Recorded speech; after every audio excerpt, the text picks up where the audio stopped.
nggak sesulit itu kok. di di cek praktikal nggak sesulit itu, cuman nyalain, basically nyalain jembatan, terus ngambil barang dari sebuah tempat, lalu nganterin barangnya ngelewatin jembatan tersebut. Nggak sampai gimana gimana banget. Waduh, student information terus.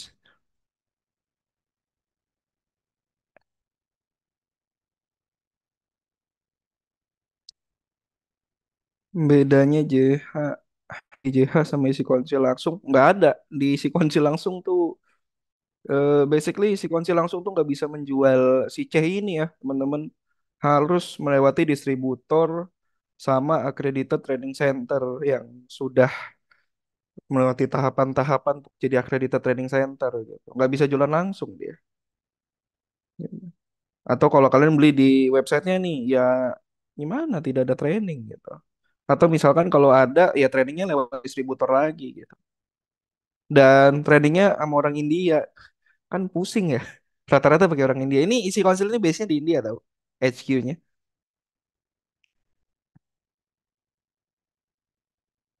Jadi akan lebih mahal. Ada materi blockchain hack kah? Bentar. Mana tadi? Materi blockchain. Waduh, ini masuk sini lama banget ya. Sambil nanya ya. Materi blockchain kayaknya ada deh. Pakai kernel isu buat bypass root detection. Saya bukan, saya anaknya Frida banget. Frida tuh instrumentation tools untuk kita nggak bypass root, nggak bypass SSL printing. Banyak sebenarnya capability-nya banyak. Cuman saya pakai buat itu doang. Berhasil menyelesaikan C teori plus C praktikal. Dapat C master, iya. Saya lagi OTW mau beres-beresin dulu sih. Kemarin saya C teori biasa. Jadi mau ambil praktikalnya nanti nih, ujian di Juli, Juli. Udah bandel 17 juta itu, iya. Nggak bisa di-download. Ini sih udah enak ya online. Dulu tuh kita pakainya ini, apa tuh? Pas belum ada Vital Book Search itu, kita pakainya Localizar. Nggak tahu sih masih ada. Sekarang masih ada sih harusnya Localizar.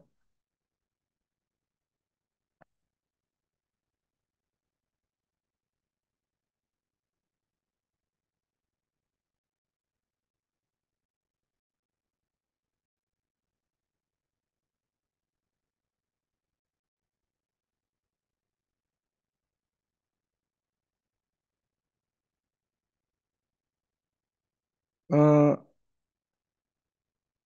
bukan saya yang ngelak masalahnya. Ininya yang susah kebuka. Kadang suka begitu. Suka ada maintenance kadang. Ini nggak maintenance sih ya harusnya. Kalau saya ngelak, video ini tidak lancar dong.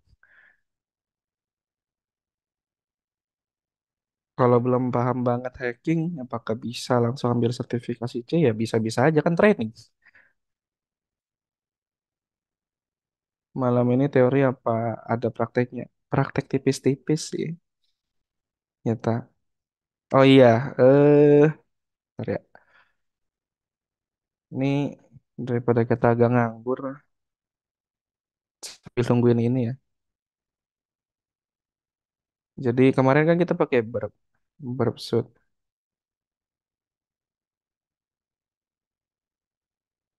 Sambil nungguin. Nah,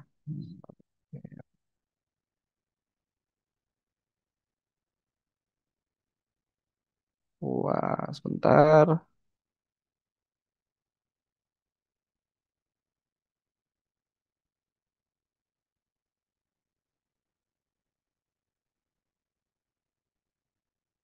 Oke.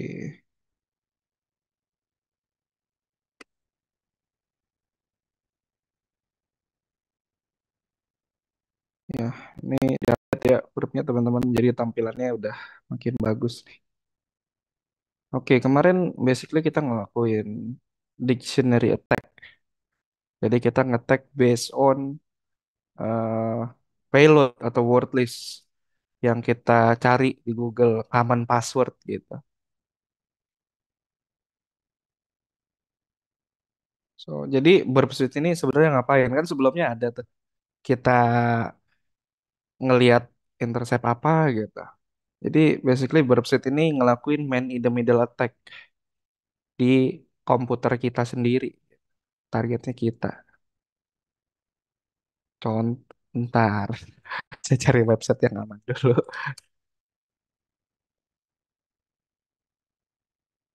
Sedikit intro ke burp. Ya, ini aja lah ya.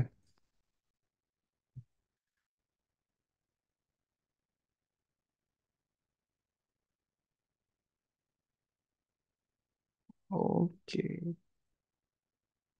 Ih, apa nih? Iya. Oke, jadi ini adalah contoh man in the middle attack, teman-teman. Jadi kita nguping di trafficnya kita sendiri. Basically, para pentester tuh ngelakuin ini untuk ngerubah hal yang ada di sini, lalu diteruskan ke server. Untuk apa tujuannya? Ya eksploitasi lah, nggak ada tujuan lain. Eksploitasi, terus kita bisa lihat eh, respon dari servernya sendiri, dia ngapain.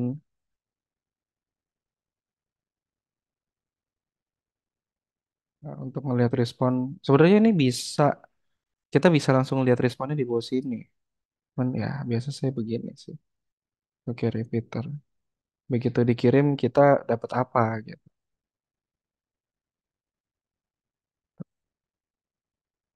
Nah, ini kalau kalian nggak forward forward nggak bakal jalan. Ini mesti di forward forward.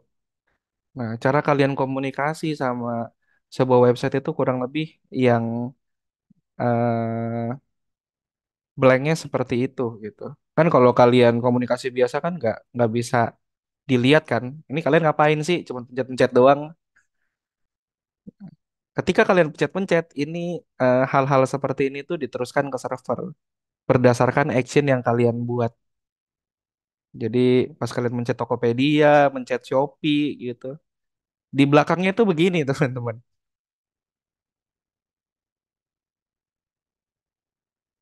Dan kalau developer, apalagi developer backend, ini tuh sangat berguna. Hmm. Kenapa berguna? Kita coba lihat nih. Sign in Adkit. Oh iya, lupa diterusin.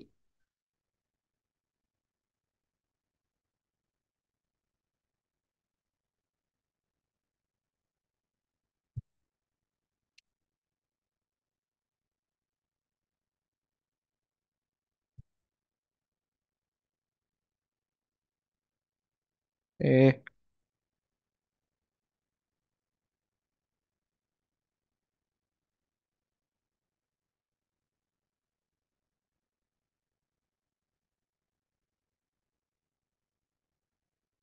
nah, di sini eh, respon servernya kelihatan jelas. Gitu. Tuh, dia kasih tahu nih kalau email ini invalid, tidak ada. Nah, ini akan jadi sangat berbahaya ketika kalian ke fitur REST password gitu. Kalau si websitenya nge-throw error seperti ini,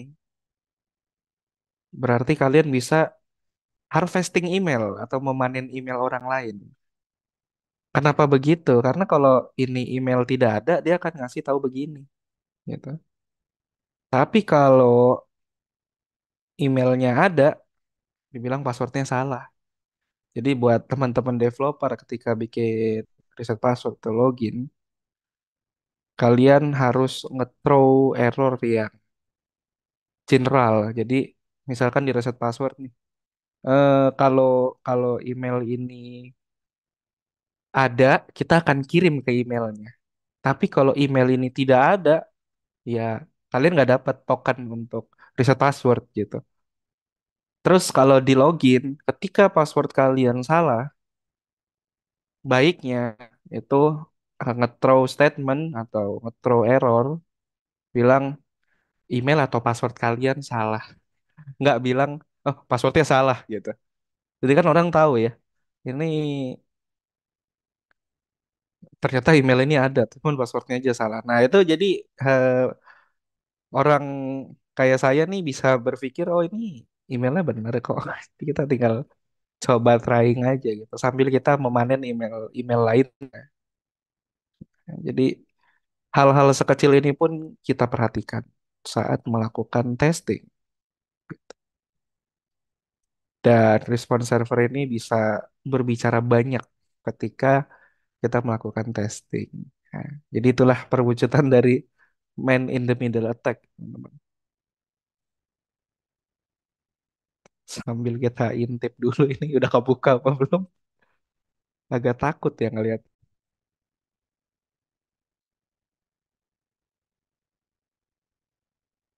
Belum kebuka lagi.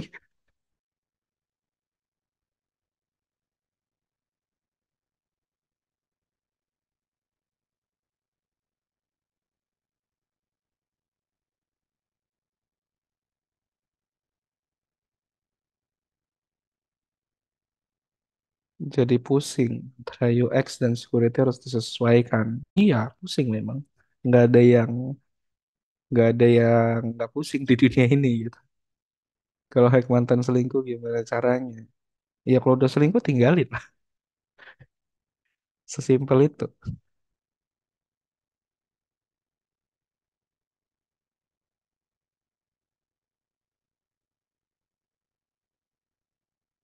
Kolaborator di server bentar.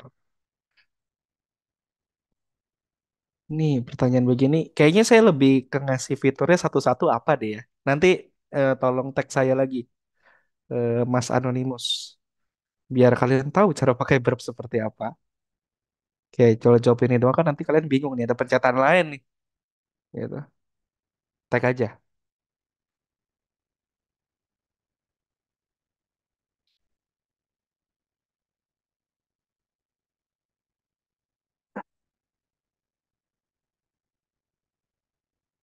Hmm.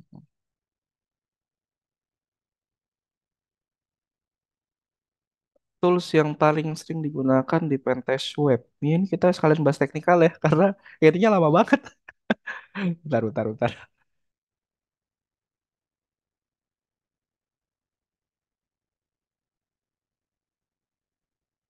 MSI iya dong.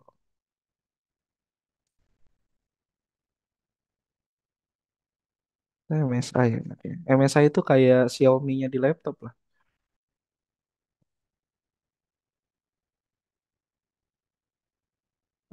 Most popular tools. Sambil kita bahas dikit ya. Most popular tools apa aja? Sambil nunggu ini, buset lama banget.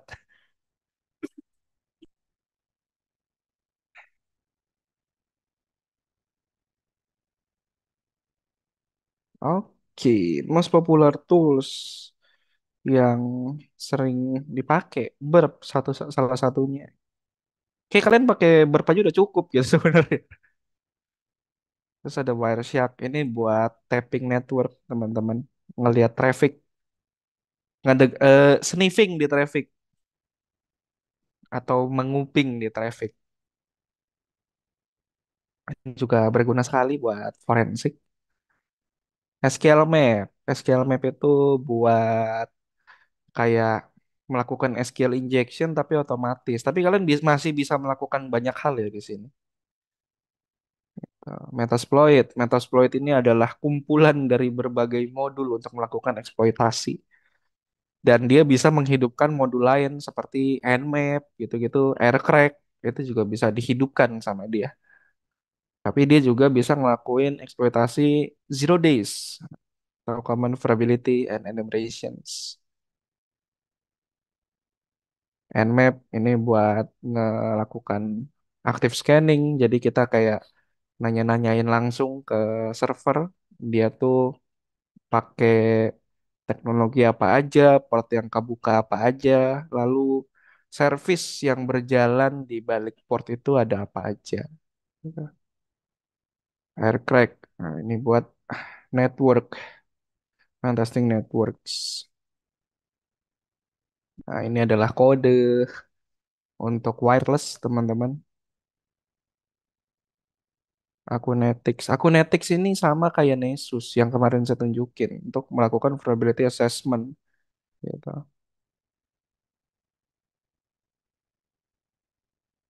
Terus John the Ripper ini untuk cracking password. Sebenarnya ya ini benar most popular penetration testing tools, tapi balik lagi sesuai kebutuhan kalian gitu. Kalian mau melakukan senario semacam seperti apa, malah di logout bentar. Kalian mau ngelakuin senarionya gimana dulu sebenarnya.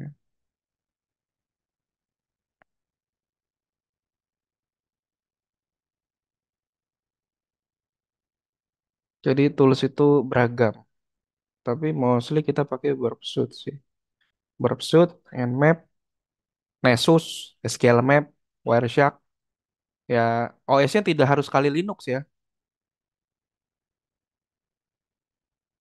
Kenapa begitu? Even kalian bisa hacking pakai Windows, pakai macOS. Kenapa saya sebenarnya untuk di next levelnya, ketika kalian belajar, itu saya kurang sarankan memakai Kali Linux. Ini bisa pro dan kontra. Ini dari pandangan saya aja, dari apa yang saya jalankan di lapangan seperti apa. Tapi begini, jadi Kali Linux itu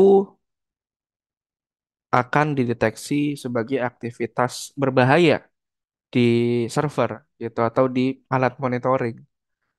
Mostly bank itu sudah ngeblok traffic dari Kali Linux.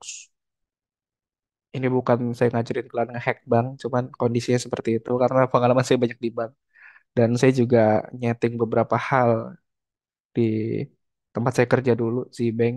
Jadi Kali Linux sudah tidak bisa masuk di tempat saya dulu. Nah, jadi gitu. Alasannya tuh itu. Karena Kali Linux itu koneksinya akan langsung diblok lah.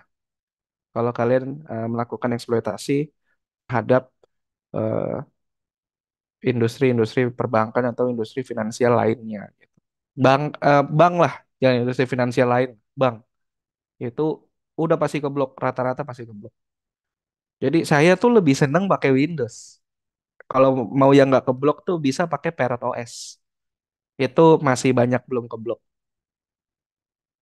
Tapi ini opini saya, kalian mau pakai Kali Linux silahkan. Kalian juga belum tentu hack bank kan. Gitu. Jadi bisa pakai Windows, bisa banget.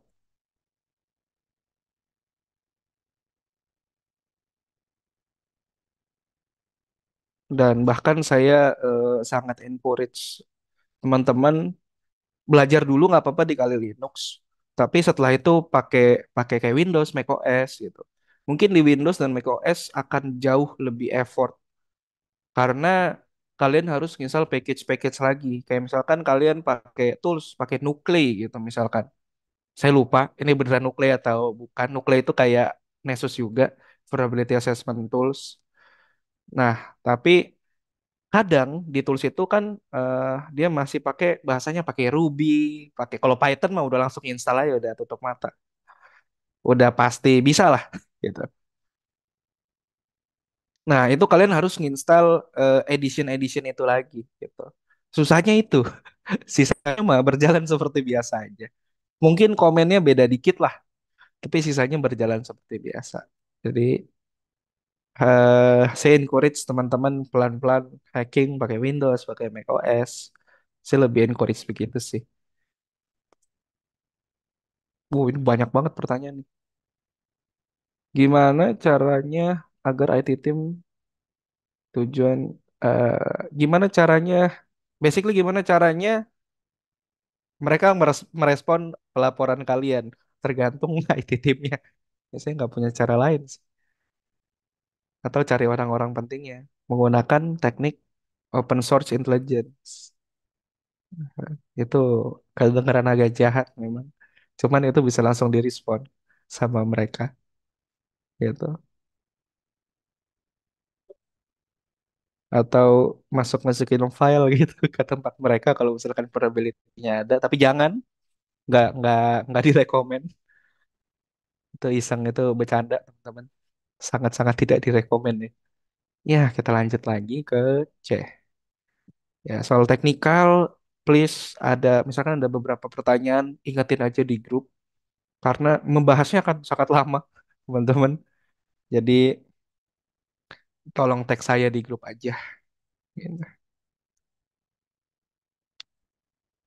Oke, ya ini yang modul kemarin. Ya sudah agak cepet ya.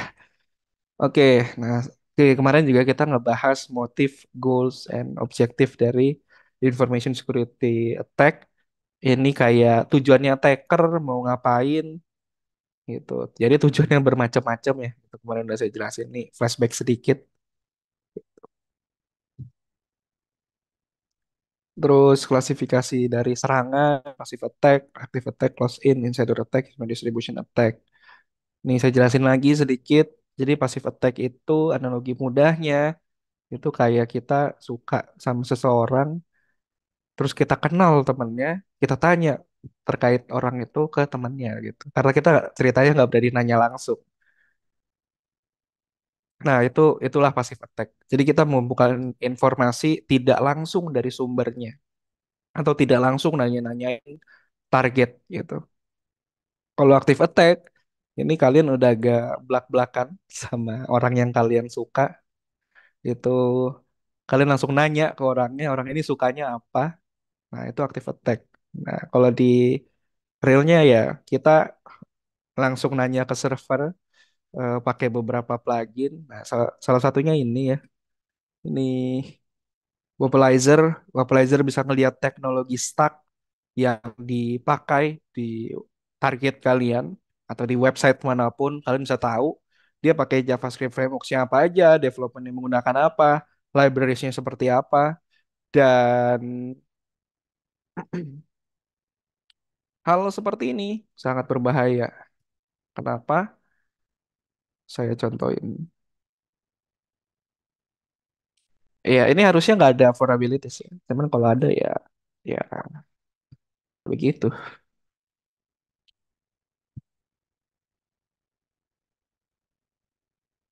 Oh ada vulnerabilitiesnya. Nah, kenapa berbahaya? Kita bisa lihat. Bentar masih begini lagi. Kita bisa lihat jQuery 1.12.4. Lalu kita bisa tinggal sesimpel cari jQuery samain nomor versinya vulnerabilities atau begini. jQuery 1.12.4 CVE. Itu langsung keluar. Nah, langsung keluar begini.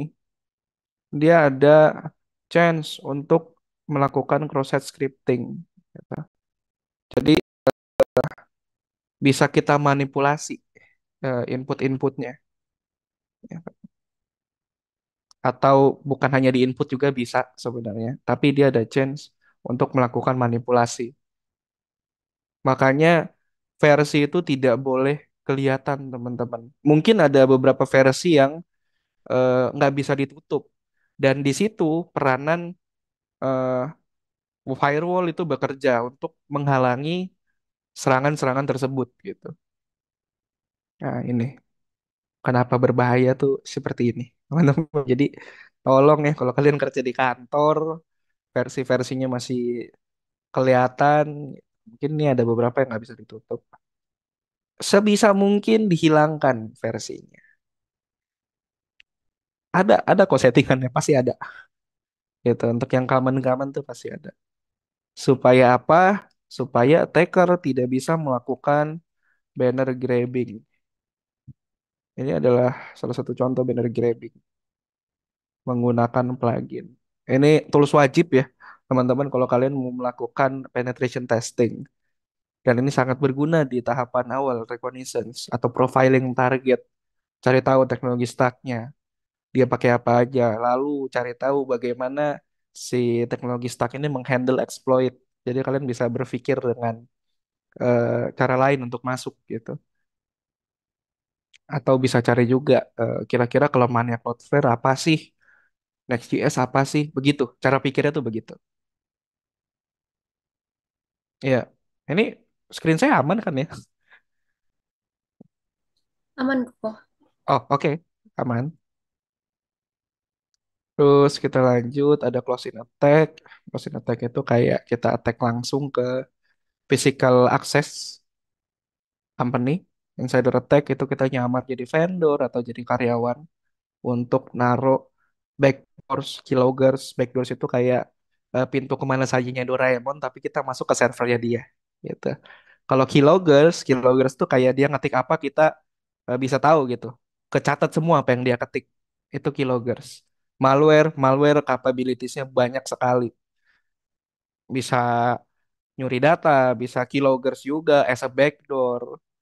Terus bisa ngehapus seluruh data kalian, bisa mining Bitcoin, macam-macam malware capabilitiesnya sangat-sangat luas. Terus distribution attack ini yang saya bilang kalau kalian install software crack ya, kalian udah kena distribution attack dengan sukarela, teman-teman. Atau pakai hardware yang palsu. Nah, itu mungkin data kalian bisa di wiretap atau disadap sama orang tertentu atau orang yang jualan. Jadi, better beli yang asli, better beli license yang resmi juga di di store official pastinya. Ya, jadi menghargai creator juga lah. Gitu. Jangan membajak apapun, teman-teman. Karena sebenarnya tidak ada yang gratis di muka bumi ini. Kalian jalan aja bayar, bayar pajak. Jadi ya udah bayar pajak jalannya rusak lagi kan. Itu di negara Konoha. Nggak di sini mau bagus.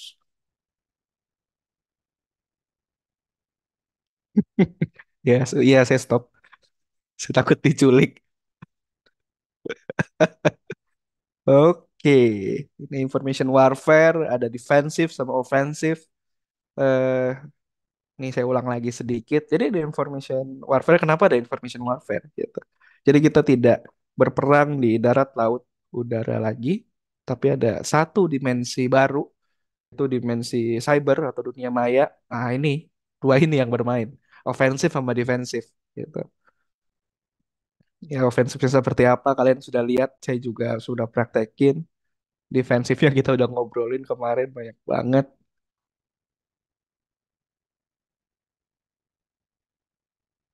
Nah, ini juga udah ini frameworknya isi konsil.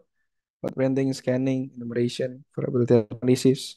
Basically profiling, terus enumeration, udah mulai mencoba, probability analysis itu melakukan analisa dari apa yang kita dapat, gaining access, cracking password. Kita coba kemarin sudah saya tunjukin juga dictionary attack, terus exploiting vulnerability, bukan hanya vulnerability doang, tapi kalian juga bisa melakukan exploit zero days gitu. Jadi sebenarnya ada tiga entry point. Zero days memang vulnerability juga gitu. Nggak salah gitu. Tapi sebenarnya ada tiga. Vulnerability exploitation ini maybe dari kesalahan kode, kesalahan konfigurasi dan lain-lainnya. Tapi kalau zero days itu memang ada cacat di versi ini. Nah, ini salah satunya. Kita juga bisa jadikan ini entry point. Ini bisa nyolong cookie, jadi kita bisa login tanpa password, teman-teman. Dan masalah cookie atau session buat teman-teman developer tolong diperhatikan. Eh, Setelah session itu dipakai, itu harus segera dihancurkan, jangan dibiarkan begitu aja. Karena kita bisa colong itu session dan kita pakai untuk masuk gitu. Jadi setelah si user masuk, terus usernya keluar, sesinya tuh harus hancur, teman-teman, supaya nggak bisa dipakai lagi. Lalu eh, ketika melakukan action apapun itu juga ada generate token kan. Nah, itu juga harus dihancurkan ketika actionnya selesai supaya itu tidak bisa dipakai. Jenis attack-nya namanya session, hijacking, atau fixation. Nah, itu jenis attack-nya. Lalu selanjutnya ketika kita udah masuk, kita escalate privilege karena belum tentu kita dapat root gitu. Jadi kita trying untuk escalate privilege dan melakukan maintaining access. Itu execute application. Application yang dimaksud itu malicious code supaya dia bisa maintain access dan buat komunikasi dua arah, teman-teman. Jadi virus yang dia tanam tuh bisa ngobrol balik lagi ke yang punya gitu. Supaya kita bisa perintah si virus itu untuk melakukan apa yang jadi tujuan kita gitu. Hiding files, setelah itu hiding untuk apa? Supaya nggak gampang ketemu pastinya. eh, si para attacker ini juga mengerti anti forensik. Ini bisa kalian baca, ini cukup kompleks gitu. Terus clearing logs, covering track. Jadi basically kita ngapus-ngapusin kita udah ngapain aja karena apa yang kita lakukan itu tercatat gitu. Eksekusi apapun itu akan tercatat di dalam log. Eh, Petnya di mana saya tidak tahu, kalian cari sendiri. Tapi itu selalu tercatat, intinya begitu. Jadi kalian mesti hapus itu supaya nggak ketahuan. Itu pun kalau dia nggak punya alat monitoring. Kalau punya alat monitoring ya kecatat juga lah. Di alat monitoring ya sama aja bohong gitu. Nah ini saya berkill chain sama, basically sama kok. Jadi saya teruskan saja. Nah, kita masuk ke taktik, teknik, and procedures. Jadi taktik, teknik, and procedures ini atau TTP itu digunakan untuk melihat pattern dari sini sebenarnya. Dari cyber kill chain methodology. Ini framework yang sudah umum dipakai lah, intinya begitu. Udah banyak banget dipakai. Tujuan TTP itu untuk melihat ini sebenarnya. Gimana sih attacker itu melakukan profiling, reconnaissance, terus bagaimana dia melakukan weaponization, exploit apa dari weaponization itu, deliverynya gimana, exploitnya gimana, terus ngelakuin installation di dalamnya gimana, hiding filesnya gimana, terus bagaimana dia berkomunikasi, komunikasinya yang seperti apa, lalu dia ngapain aja di dalam. TTP itu basically seperti itu. Nah, saya lihat di tactics, ini gimana attacker melakukan serangan, gitu. Saya bilang ini ada take for information gathering, initial exploitation, dan lain-lainnya. Di teknik, ini metode teknikal yang dipakai oleh attacker. Isinya apa? Bukan isinya, ya, lebih ke tujuan metodenya untuk apa. Eksploitasi awal, command and control, channelnya di mana. Biasa tuh dia komunikasi lewat Telegram. Karena Telegram tuh paling friendly dipakai untuk bot. Gitu.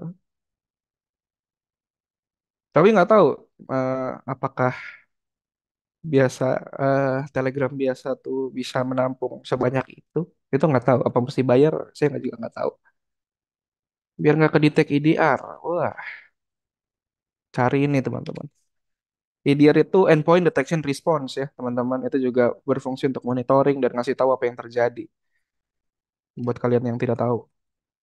Coba cari artikel tentang Bad Cloak. Itu salah satu tools untuk nge-bypass EDR, tapi nggak tahu masih efektif atau enggak. Karena ya EDR kan evolve ya. Endpoint Detection Response itu evolve eh, untuk selalu melakukan pendeteksian yang baru. Kenapa? Karena sekarang udah ditenagai sama AI. AI, machine learning. Jadi si EDR atau security solution manapun eh, akan belajar dari apa yang mereka terima, data yang mereka terima. Gitu, baik di environmentnya kalian sama di pusatnya gitu. Dia kan nge-supply data terus, dia belajar terus gitu. Jadi rasanya makin lama untuk evading si EDR atau nge-bypass si EDR ini akan makin sulit buat para eh, attacker atau hacker. Tapi fun fact-nya mereka juga pakai AI. Jadi ya eh kayak kode siapa yang lebih baik aja gitu. Kode siapa yang paling works. Zaman sekarang tuh udah seperti itu. In high level competitionnya tuh seperti itulah, bisa dibilang. Terus ada prosedur, nah ini approach-nya dari attackernya seperti apa gitu, dan lain-lainnya. TTP basically ngomongin cyber kill chain, tapi dalam bahasa manusia. Dan ada satu lagi namanya indicator of compromise IOC. Itu eh, mesin readable. Ya, fungsinya indicator of compromise itu untuk nge-supply host apa yang berbahaya, IP apa yang berbahaya, hash file apa yang berbahaya. Nah, itu bisa langsung dikasih makan ke mesin supaya mesin ngeblok. Tapi ya IOC ya hanyalah IOC, bukan hal yang pasti, dan itu mudah sekali untuk mengenerate yang baru dan nge-evade organization kalian.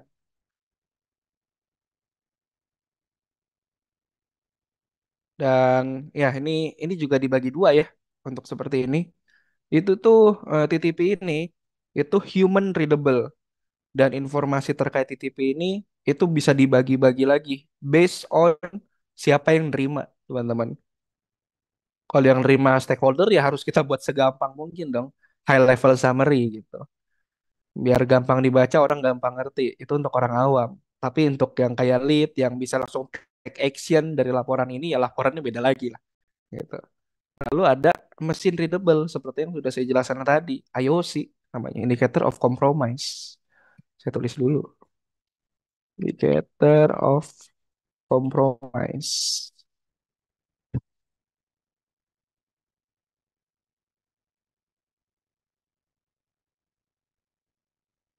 Nah, ini adalah yang saya kasih lihat. MITRE ATT&CK Framework. Ini framework yang bisa dipakai untuk melakukan deteksi. Ya, kalau kalian megang CM, Security Information Event Management, kalian pasti akan sering melihat MITRE ATT&CK ini. Bentar ya, saya coba bukain dulu.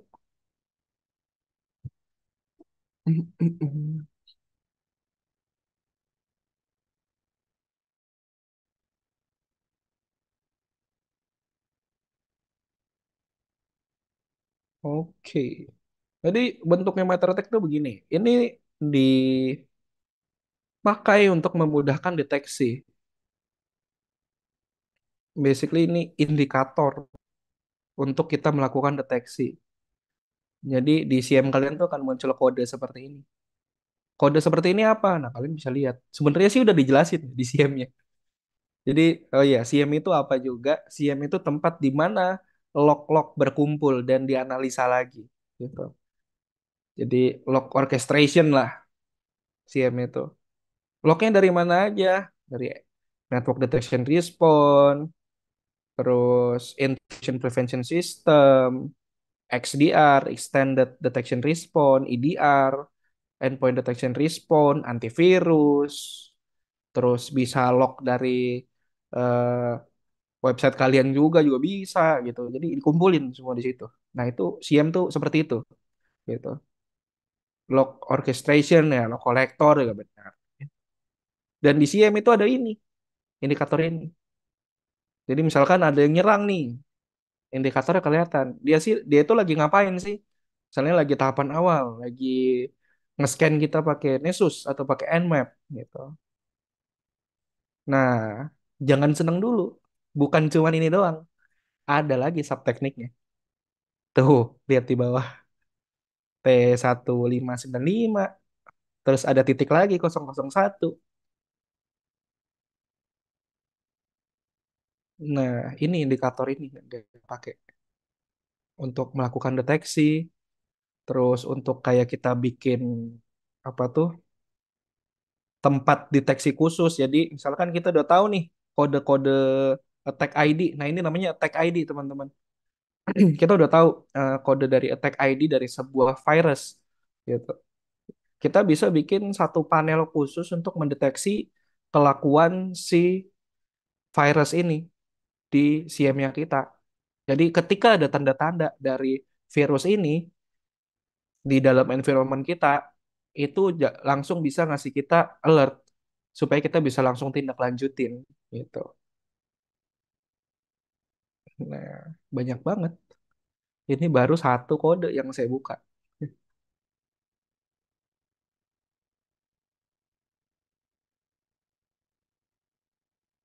Nah, terus eh MetaTrack ini juga menyediakan solusi ketika ada yang attack dengan kode sekian, dia kasih tahu mitigationnya. Cuman balik lagi ini mitigation general.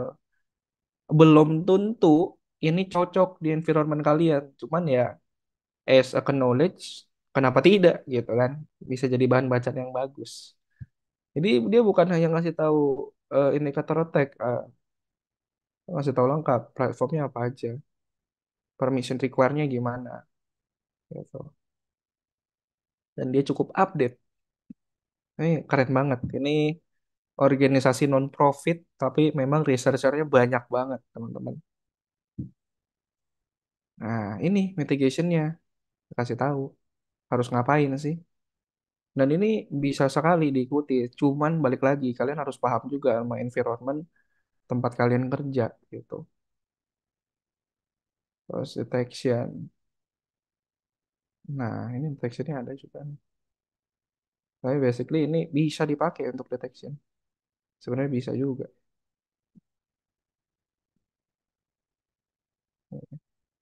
Sampai jam berapa kelasnya? Iya, kita sampai tamat bab satu ya. Gitu. Nanti saya buka pertanyaan di 21.30 biar kita sama-sama pemanasan. Nah, ini ada Diamond Model of Intrusion Analysis. Gitu. Tujuannya untuk mengidentifikasi entek juga. Cuman kan kita pakai ini udah pakai MetaTag gitu. Nah, ini saya ada nih, saya udah kasih catatan gitu. Mana ya? Sebentar, saya cari dulu. Di ini kan saya lewat karena ngejelasinnya lama sebenarnya.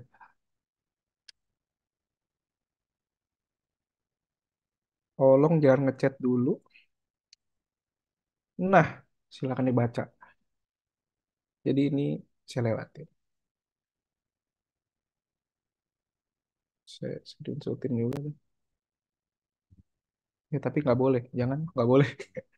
Ini modul ini nggak boleh di screen sebenarnya.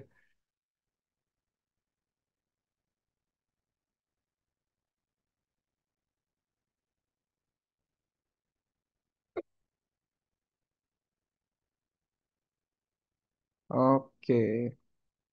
Ya, apa itu hacking? Sebenarnya kita udah ngobrolin ini dari kemarin.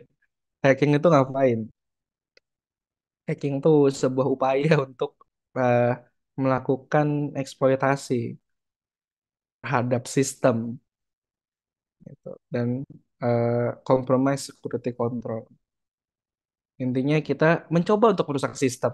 Gampangnya seperti itu. Dengan cara apa? Mencari vulnerability. Dengan tahapan-tahapan yang sudah kita bahas sebelumnya. Gitu.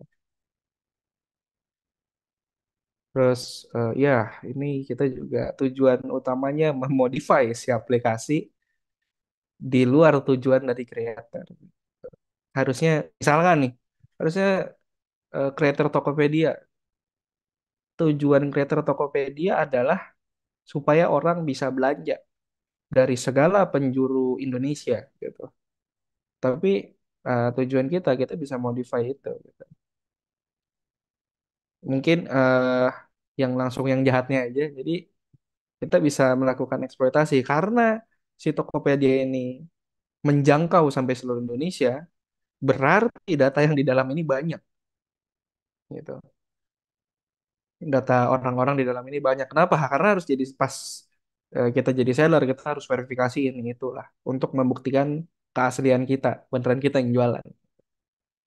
Nah, karena ada itu gitu. Jadi kita punya tujuan lain, yaitu nyolong datanya gitu. Atau ngebuat ini jadi misalkan tempat jualan hal-hal ilegal gitu. Harusnya kan hal yang dijual kan resmi semua nih. Gitu. Kita buat jadi jualan hal-hal yang ilegal di Tokopedia itu gitu. Kurang lebih begitu modifying system atau application feature. Jadi kita bisa memanfaatkan apapun yang ada di dalam sebenarnya. Terus hacking can be used to steal and redistribute intellectual property. Ya, jadi yang dicolong memang banyakkan intellectual property ya. Mungkin seperti rancangan sebuah mesin, ya itu kan ditaruhnya di server ya. Data-data itu kita nggak perlu nulis kertas lagi kan, karena adanya teknologi ini. Gitu. Itu adalah salah satu intellectual property. Nyolong art dan lain-lainnya. Nah, itu juga bisa menyebabkan bisnis loss. Gitu.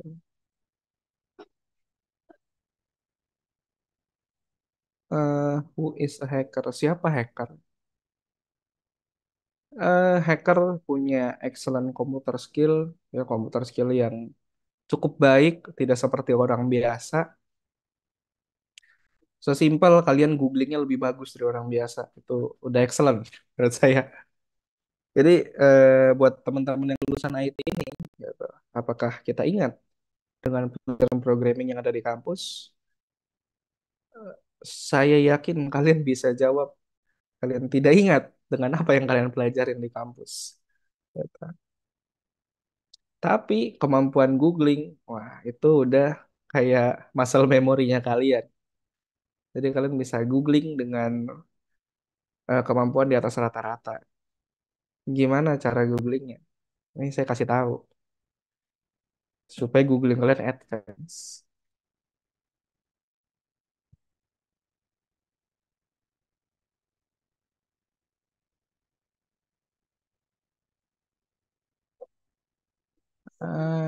Oke. Jadi ada satu teknik namanya Google Dorking. Jadi kita mencari sesuatu dengan filter. Biasanya Google kan akan mempelajari apa yang kita ketik ya dan menghasilkan hasil pencarian yang sesuai dengan apa yang kita ketik. Tapi kalau kita melakukan ini, itu ceritanya berbeda. Pencarian kita akan lebih tajam lagi, teman-teman. Ini memang dipakai buat nyari-nyari sesuatu supaya kita bisa exploit. Saya coba pencet salah satu nih. Saya nggak mau pencet yang berbahaya. Kalian bisa lihat sendiri. Tapi tolong datanya jangan dipakai buat aneh-aneh. Oh enggak dipencet begitu ya. Kita,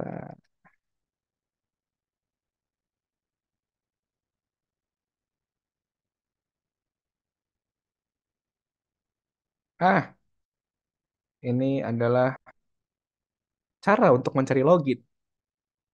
Kita sekarang lihat art data login. Saya nggak tahu ini data apaan. Semoga nggak terlalu sensitif.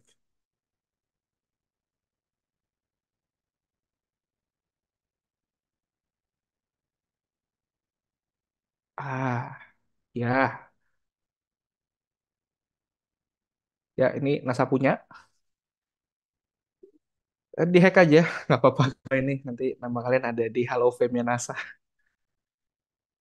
Nah, ya itulah kegunaan dari Google Dorking. Jadi kita bisa mencari sesuatu secara spesifik. Tuh, ini isinya login semua kan? Karena ya, saya nyari indikatornya ini URL login.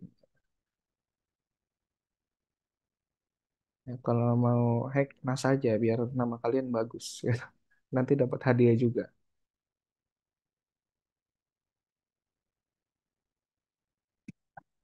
Juga saya kasih di grup ya. Jadi silakan. Itu adalah salah satu advance Google searching. Ya. Mana lagi? Ah, ini dia. Itu, excellent computer skill ya. Kalian udah tahu sekarang gimana cara googling yang benar saat ingin melakukan pentest.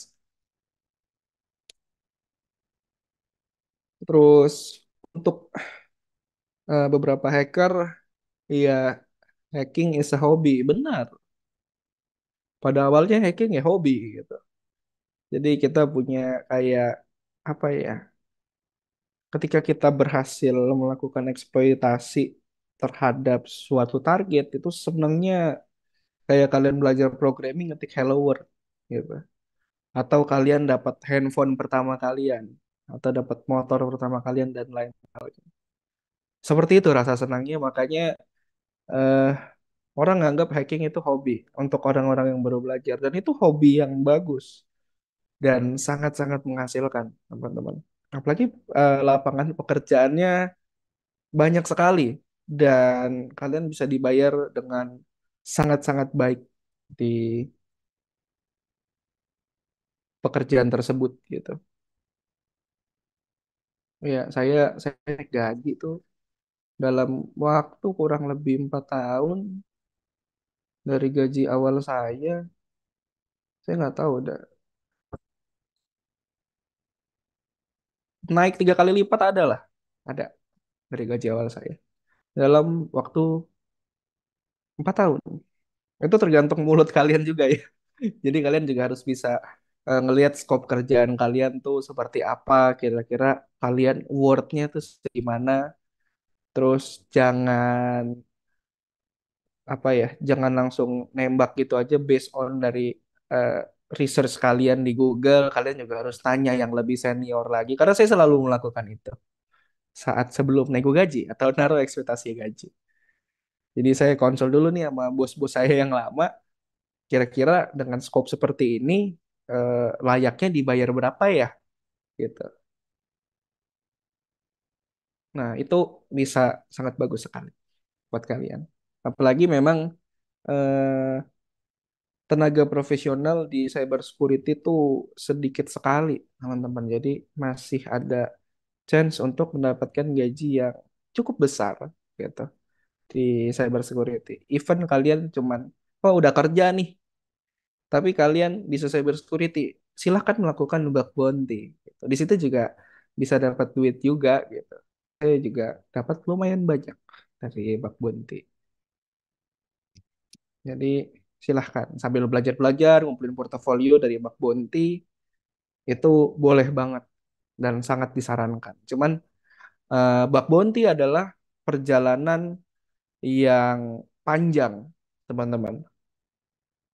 Nggak bisa sehari dapet, bisa hoki tapi itu perjalanan panjang untuk menganalisa sesuatu, bisa berminggu-minggu atau bahkan berbulan-bulan gitu. Tapi ya itu, kalian juga harus cepet-cepetan juga sama orang lain ya. Biasanya tuh duplicate gitu-gitu. Itu udah biasa banget, tapi nggak apa-apa. Kan skill kalian terasa, jadi bisa makin lebih cepat lagi. Gitu. Terus tujuan dari attacker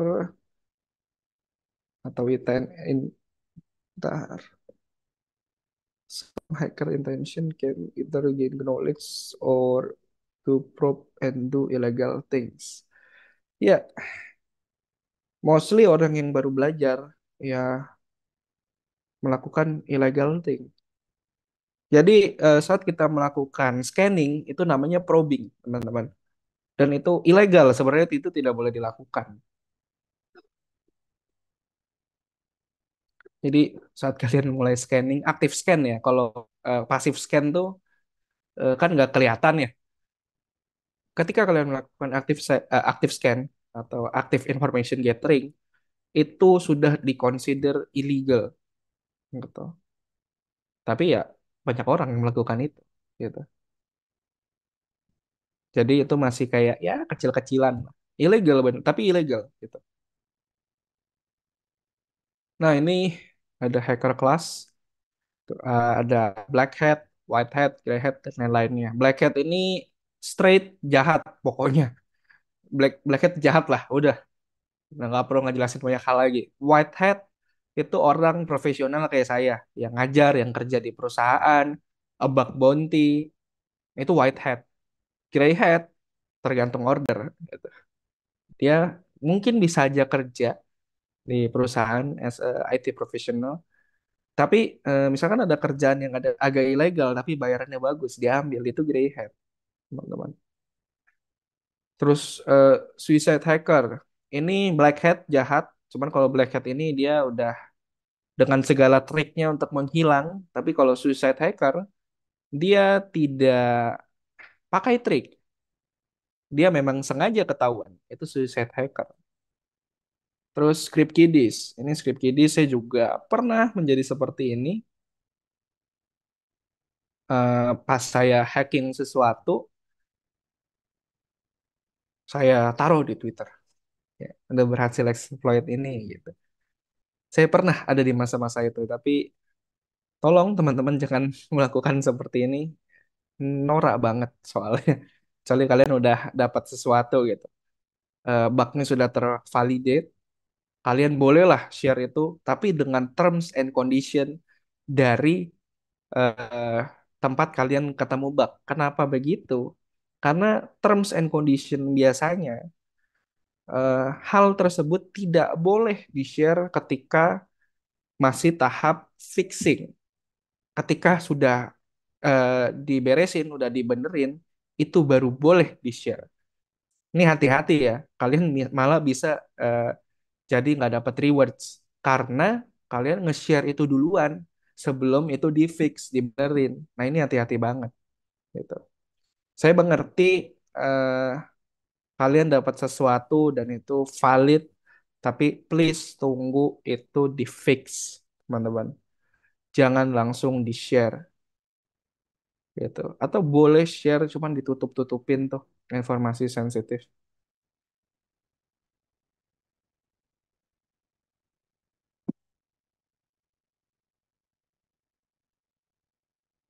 Terus ada cyber teroris. Nah, ini yang biasanya digerakkan black hat tapi dengan prinsip ya. Dia termotivasi oleh religious atau politikal. State sponsored hacker. Nah, ini yang dibayari negara, di hire oleh negara untuk melakukan tujuan-tujuan tertentu atau perang di dimensi yang satunya lagi, dimensi cyber atau dunia maya. Hacktivist ini motivasinya politik, bisa jahat, bisa baik juga.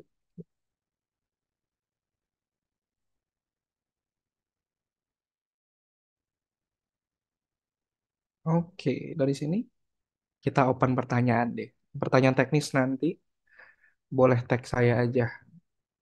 Mas Anonymous jangan lupa nanti saya kasih link buat belajar ber. Ya, silakan Vio. Kalau mau buka pertanyaan boleh. Oke, sebentar ya. Loh, masih ada Vio.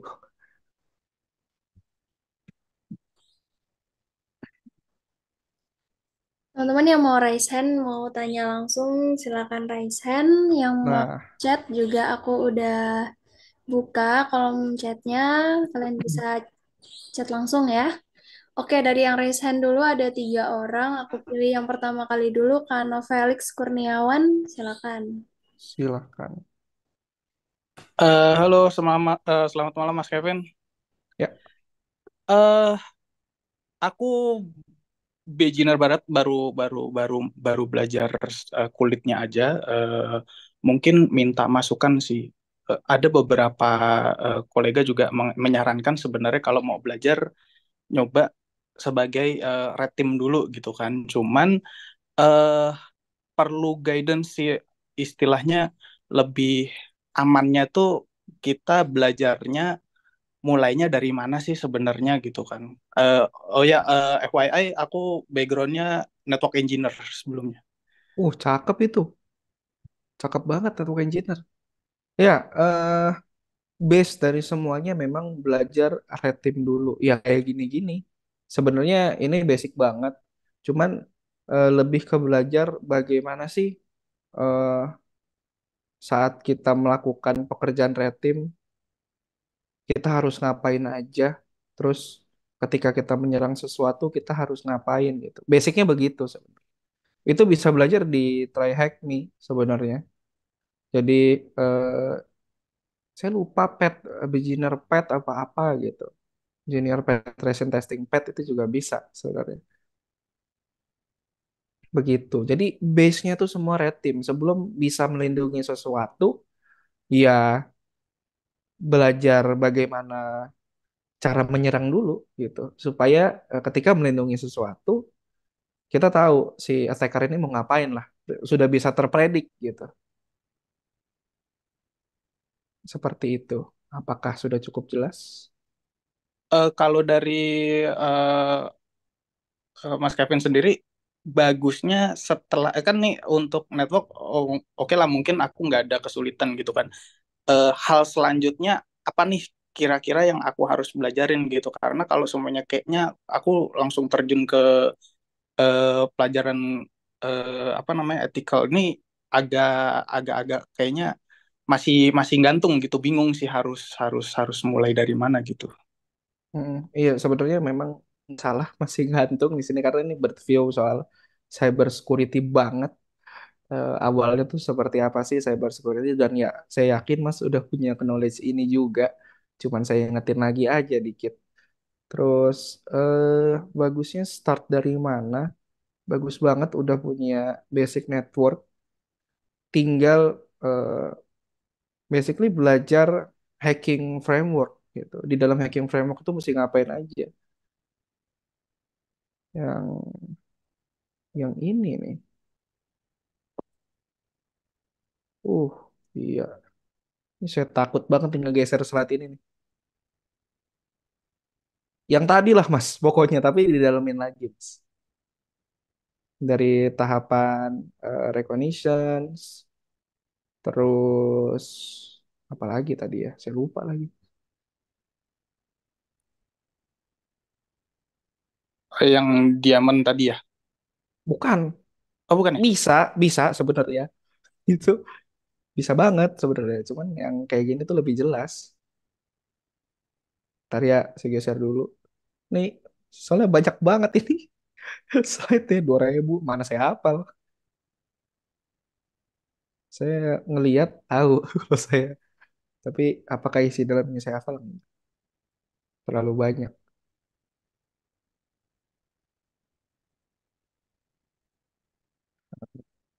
Ntar, dikit lagi nih sampai kita ke slide-nya.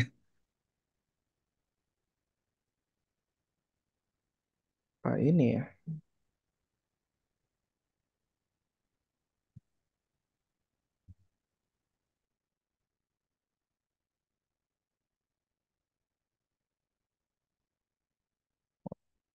Apa lagi nih? Ini Mas. Belajar seperti ini nih. Ini saya kasih. Jadi nggak bingung.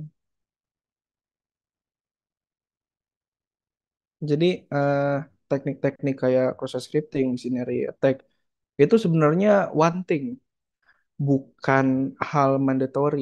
The hal mandatorinya ini harus tahu mau ngapain. Begitu, Mas. Sudah jelas? Apakah ada yang kurang jelas lagi?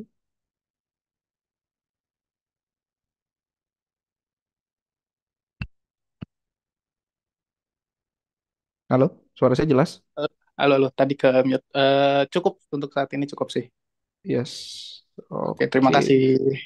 thank you juga. Ya, ini Blue Team juga harus belajar ini ya. Kalian harus tahu attacker ngapain dan udah sampai di tahapan mana. Ditambah cyber kill chain. Itu kalian harus ingat baik-baik konsep itu. Yuk, silahkan.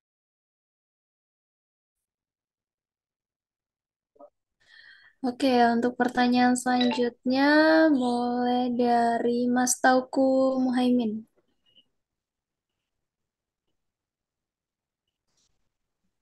Tes, apa kedengeran Kak?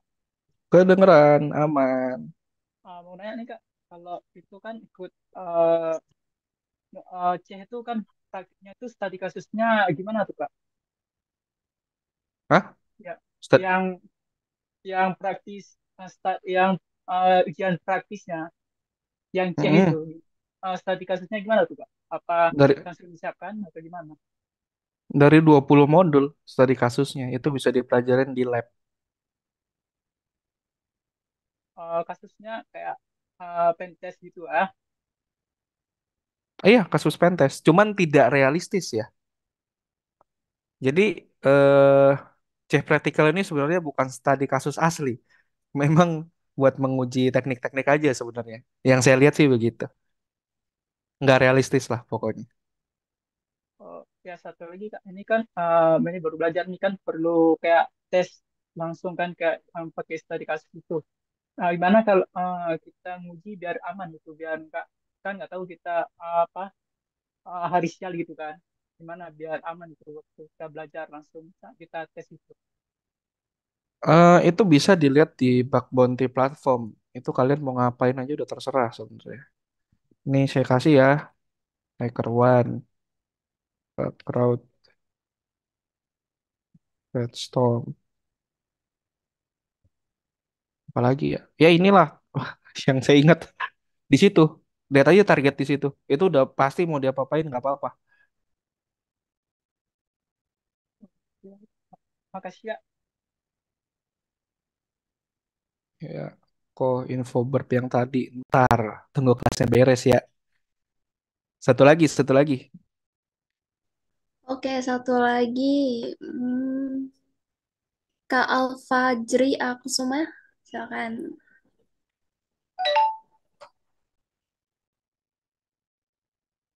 Halo, selamat malam kok. Ya, Ini saya cuma nurusin pertanyaan yang di grup aja. Sempat nanya saya. Jadi ada tipsnya nggak kok kayak menghilangkan jejak setelah kita attack ke komputer korban? Misalnya kita buat backdoor, udah pasti ada semacam log di komputer korban seperti IP siapa yang mengakses remote komputer korban. Nah, itu ada tipsnya nggak kok cara menghilangkan jejak kayak seperti itu? Itu aja. gini. Backdoornya seperti apa dulu? Gitu. Jadi gini, kita tuh bisa nimpah proses dari sebuah program. Nama tekniknya proses ejection. Kita juga bisa ngeganti registry supaya kelihatan valid. Terus kita juga bisa nge-encrypt malicious code-nya kita supaya nggak ketahuan. Jadi kalian mau kemana dulu? Agak ambigu sebenarnya. Mungkin boleh lebih detail lagi untuk pertanyaannya. Banyak banget soalnya. Mau dari mana masuknya itu. Dan kalian ngapain di dalam supaya nggak ketahuan. Memang kalau cuman kan dari mana itu pertanyaannya. Mungkin boleh kasih saya studi kasus di grup atau chat pribadi, kenalin nama, terus pertanyaan tadi, nanti saya kasih tahu gimana caranya. Begitu.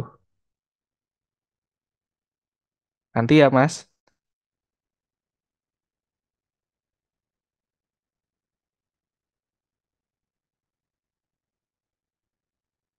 Halo.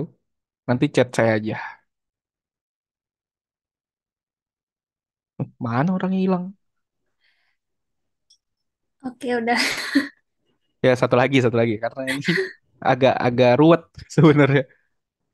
Oke, oke. Oh, itu dia chat di komen kok. Baik, kok Kevin lihat dulu tadi kasusnya. Oke. Iya, studi kasus tuh biar biar enak gitu. Oke, satu lagi Kak Rido deh, silakan. Oke, eh, Mas Kevin, eh, mungkin saya ingin bertanya cuma satu sih, Mas. Eh, kita, saya kan hitungannya masih baru di sini dalam sebuah hacker ya, Mas ya, untuk belajar jadi hacker. Eh, Anggapannya gini, ada nggak sih cara sebagai orang awam untuk belajar jadi hacker dari awal gitu? Ada Hmm. toolsnya atau apa nggak gitu? Saya kan Kayak nih. basicnya awalnya tuh dari IT support ya, Mas ya. Iya, Jadi kalau misalkan ada saran gitu atau apa, ada nggak itu misalkan untuk pembelajaran dari awal sangat-sangat basic gitu? Ada saran nggak? ada saran nggak? Cari aja di YouTube Basic Cyber Security. Terus udah tahu konsepnya, ini juga basic cyber security sih. Udah tahu konsepnya gimana, coba ke Try Hack Me, atau kalau mau tahu teknik-teknik lebih dalam dan di guide, boleh ambil web penetration testing yang satunya kita, atau kalau mau lebih lengkap lagi ke Ceh.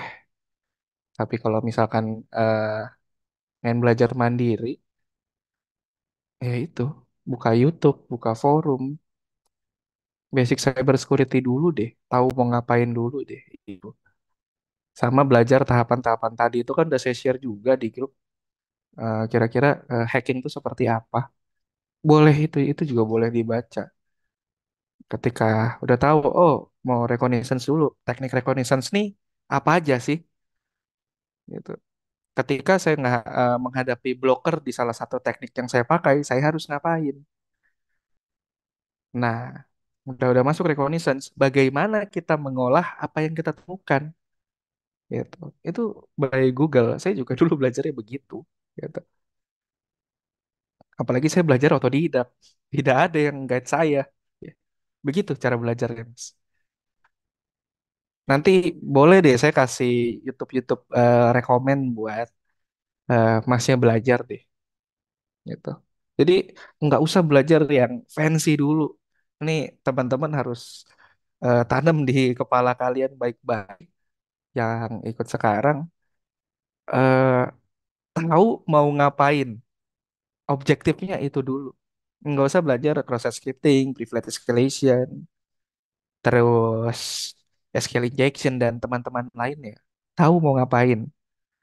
Percuma kalian belajar teknik itu ketika kalian tidak tahu mau ngapain. Kalian lihat itu juga akan bengong doang gitu. Tahu berhasil atau enggaknya mungkin bisa lah. Tapi setelah berhasil mau ngapain? Itu. Jadi harus tahu mau ngapain. Begitu Mas. Apakah sudah cukup menjawab?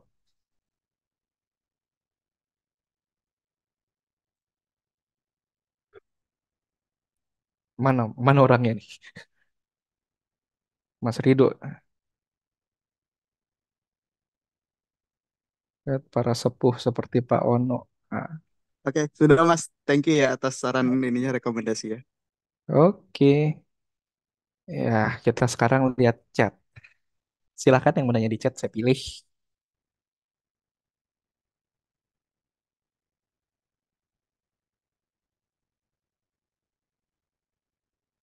Jangan belajar hacking. Hacking untuk belajar. Boleh. Menarik. Aku sabar. Ini anonimus pertanyaannya teknis. Nanti saya kasih lengkapnya dulu. Saya cari yang bagus dulu. Ini dari Mas Zan. Mas Retin kira-kira beberapa tahun ke depan aman gak ya dari AI? Ini pertanyaan yang sangat menarik. Gitu. Jadi sebenarnya kita tidak bisa mengandalkan AI aja. Butuh orang yang menganalisa dengan pengalamannya. Ya AI mungkin bisa masukin pengalaman kita ya. Cuma kan pengalaman dari tiap orang nih beda-beda. Nah, di situ masih butuh peranan manusia, tapi entah 5 atau 10 tahun lagi, junior-junior mungkin gak dipakai karena udah diselesaikan pekerjaannya sama si AI gitu. Jadi ya belajar dari sekarang itu adalah hal yang cukup baik lah gitu. Supaya nanti kaliannya naik itu jadi mid level atau ya manager atau apalah gitu. Seperti itu. Jadi kita masih kepake kok. Manusia masih kepake. Yang buat AI aja manusia, masa kita manusia nggak kepake sih? Kok berikan gambaran tentang saya job di masa depan. Ah, masa depan ya. Kayaknya akan gini-gini aja, cuman lebih advance saja. Karena ada AI kan yang saya bilang tadi gitu. Jadi AI akan banyak menguasai role-role junior. Jadi yang dipakai mid level, level analis yang dipakai. Worm GPT ya, ya Worm GPT saya juga belum baca ya. Jadi saya nggak bisa ngasih tanggapan. Saya belum baca Worm GPT belum. Satu lagi ya. Habis itu kita lanjut. Ntar saya pilih yang bagus dulu nih. Umur 28 masih worth it? Masih lah, masih worth it. Menurut saya aja ada yang umur 40, 50, 60 juga ada.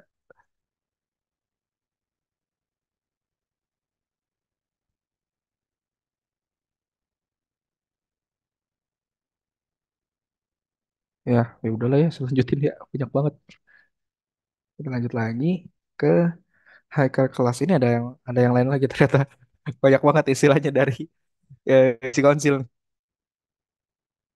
Oke, hacker kelas. Ada hacker team. Hacker team ini kayak kumpulan orang yang jago yang melakukan research bersama untuk bikin tool. Salah satunya ya Nessus yang gratisan itu. Terus Wazoo, Security Information Event Management, itu buat monitoring. Itu mereka berkumpul bersama untuk membuat itu, teman-teman. Bukan isinya hacker semua ya, enggak. Ada developer juga. Developer, orang network, lengkap lah pokoknya. Tapi ya otak di balik itu untuk ngebuat itu semua ya hacker. Gitu. Karena kan mereka pernah jadi maling. Jadi mereka ngebuat tools untuk menangkap maling. Terus industrial spies, ini kayak insider threats.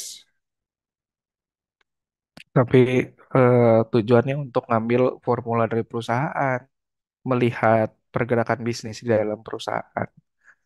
Industrial spies. Ya ini insider, tadi sudah bilang insider. Terus criminal syndicate, ya hacker group, hacker teams, tapi kriminal gitu. Biasanya dikaitkan oleh advanced persistent threat.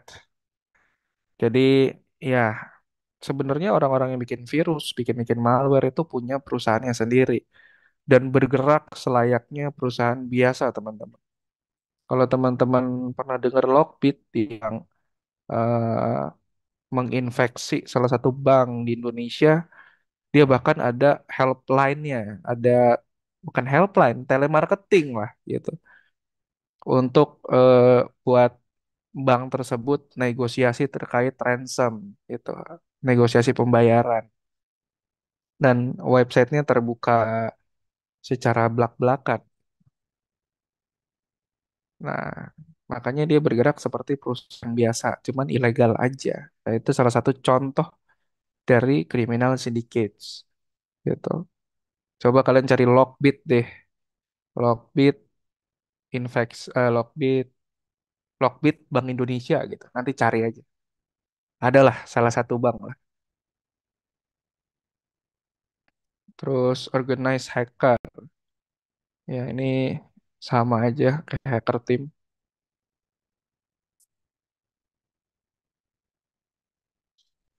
Cuman hackingnya bareng-bareng aja. Criminal syndicate yang tarafnya tuh lebih tinggi, gitu.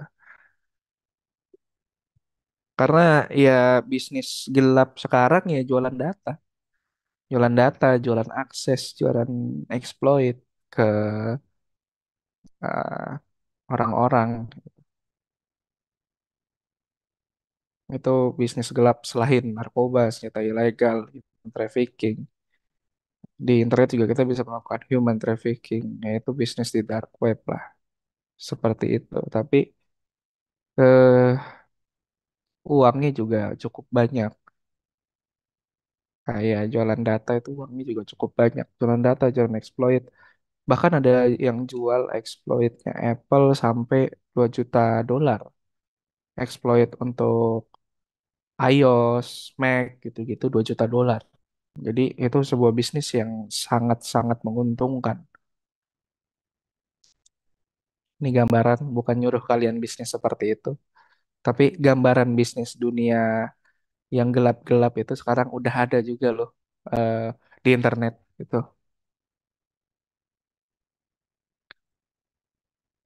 Terus what is ethical hacking? What is thing?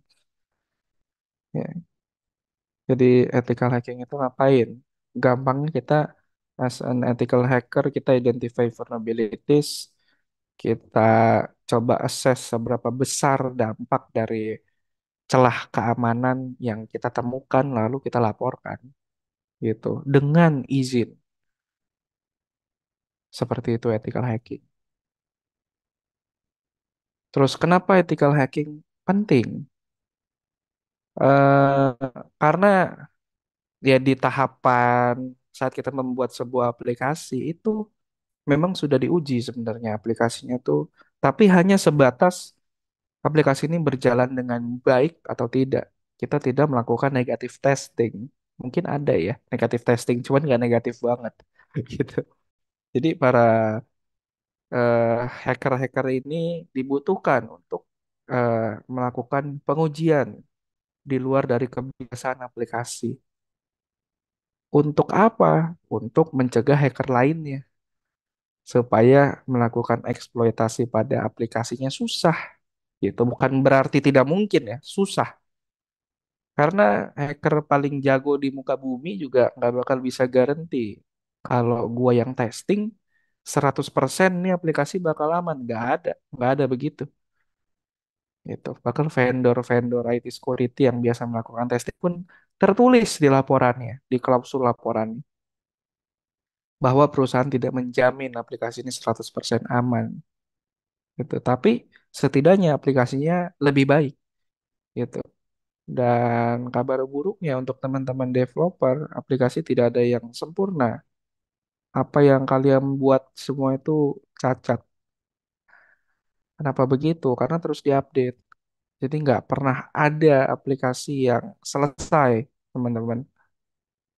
Dia akan terus diimprove seiring berjalannya waktu, baik dari sisi fitur atau dari sisi keamanannya, gitu. Terus, kenapa butuh ethical hacker lagi? Karena ada regulasi yang mengatur bahwa aplikasi atau sebuah produk digital itu harus dites untuk memenuhi standar industri, terutama di bank. OJK tuh harus mengharuskan bahwa kita harus testing aplikasinya kita, aplikasi perbankan kita menggunakan third parties, pakai vendor. Kenapa? Karena vendor kan eh, melakukan audit cukup strict ya, teman-teman. Jadi nggak bisa tahu sama tahu aja sama orang internal. Kalau orang internal yang audit, ya mungkin ada hal-hal yang ditutupin. Tapi kalau sama vendor itu tidak bisa terjadi, teman-teman. Karena kita, ya mereka hire kita untuk ngaudit benar-benar kan. Nggak mungkin kita nggak menjalankan tugas gitu. Ya integriti kita dipertanyakan dong. Gitu. Integriti atau profesionalitas kita sebagai vendor itu sangat dipertanyakan ketika kita tidak melakukan pekerjaan itu dengan eh, tidak sebaik-baiknya gitu. Lalu ethical hacker penting juga untuk membantu melindungi data customer. Ya gain trust lah, basically gain trust dari customer bahwa data kalian tuh benar-benar dilindungi, benar-benar di maintain gitu, biar nggak bocor. Terus avoid security breach supaya datanya nggak ke breach atau infrastrukturnya nggak ke breach. Nah, buat kalian yang baru belajar ethical hacking, penting sekali kalian belajar bahasa Inggris, teman-teman. Karena ujiannya bahasa Inggris semua. Jadi mulai, ya misalkan kalau ada yang nggak tahu, nih, kalian lihat di sini nggak tahu, translate. Saya belajar juga gitu soalnya. Saya belajar nonton film, main game sih yang paling paling gampang ya belajar bahasa Inggris. Ini penting banget. Gitu. Kalian harus bisa bahasa Inggris, penting banget. Apalagi kerja di multinational company, itu juga harus bisa bahasa Inggris. Walaupun bahasa Inggris kalian komedi, karena bahasa Inggris saya agak komedi juga sih. Jadi ya kurang bagus lah bahasa Inggrisnya, tapi bisa ngomong tuh bisa, harus bisa. Begitu. Lama nih. Bentar ya,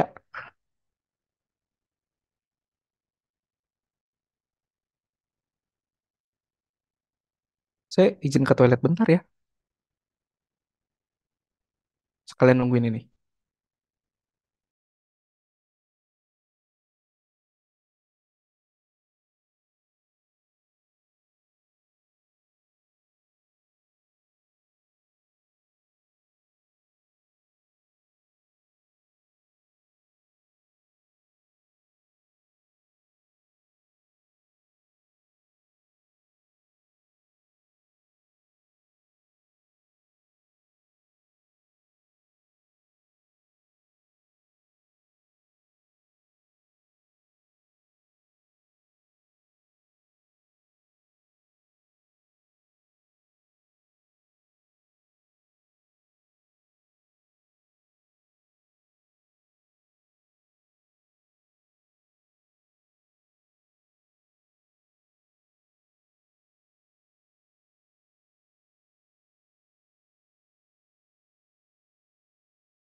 Wah, kenapa nih gambarnya broken? Iya. Nah, ini juga alasan lain ya kenapa ethical hacker penting, kenapa kalian harus pen test atau penetration testing. Karena di situ kalian mensimulasikan sebagai maling, teman-teman. Jadi kalian mensimulasikan kira-kira kalau ada orang lain ngelihat melakukan gathering info, kira-kira apa sih yang mereka lihat gitu. Terus kira-kira setelah dapat informasinya, mereka bisa ngapain sih sama informasi itu? Terus ini bicara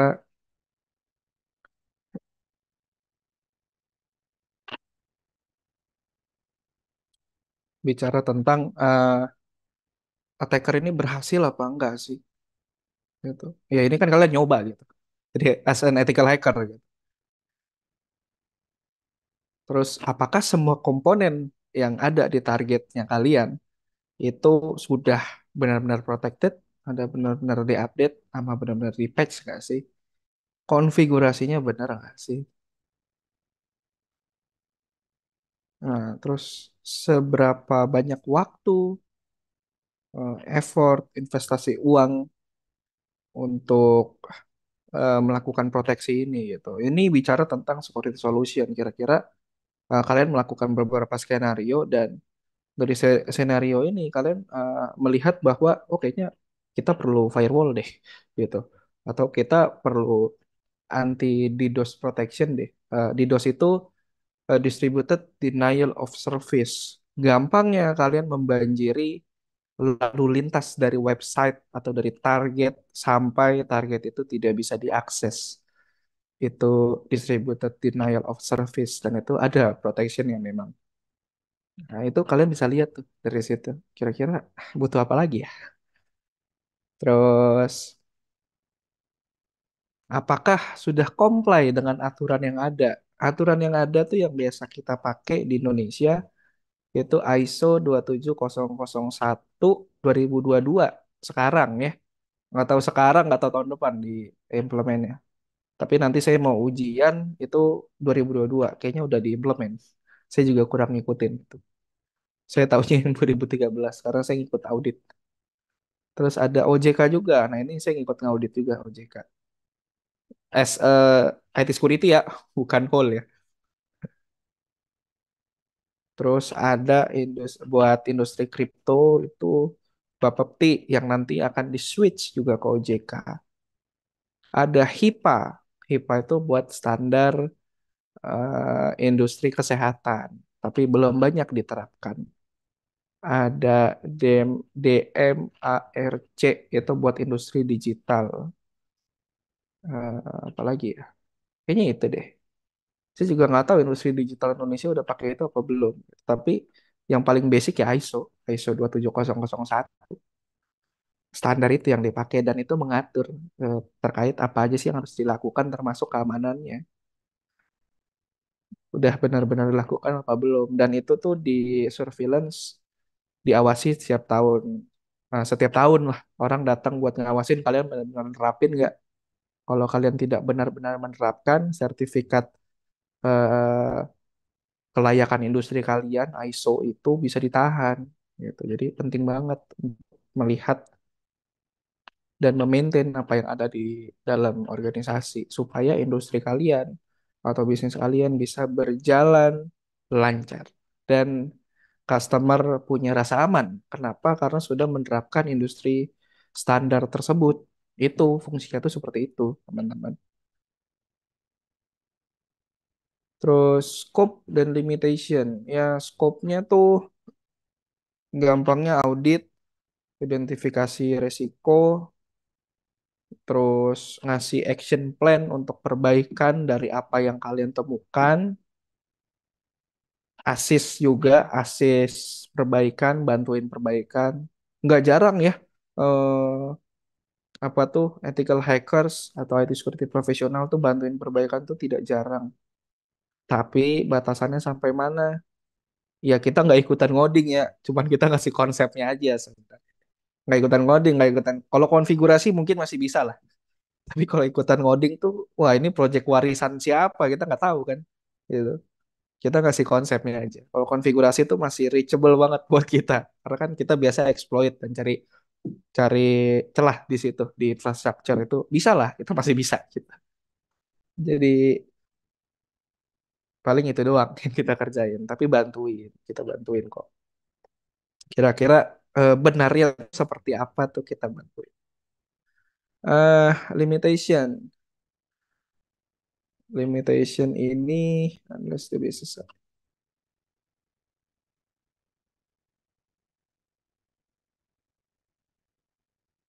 unethical hacker can only have.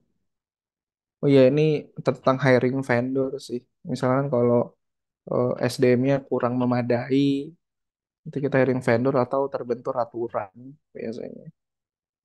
Tapi limitation in a real technicalnya tuh ya kita tidak boleh melakukan hal-hal yang mengganggu service dari eh, target kita, nggak boleh memanipulasi data yang terlalu berbahaya gitu. Misalkan kayak saya nih ngetes aplikasi perbankan, terus saya bisa ngerubah saldo gitu. Berapapun saya bisa rubah. Itu mungkin kalian dengan isengnya akan mentransfer miliaran ke akunnya kalian. Gitu. Tapi itu nggak boleh. Jadi misalnya menemukan celah, oh bisa manipulasi ini. Dirubah sedikit aja tuh udah cukup menjelaskan kok. Kayak misalkan, oh rekening saya ada isinya 2 juta, tapi ternyata saya bisa manipulasi nih permintaannya.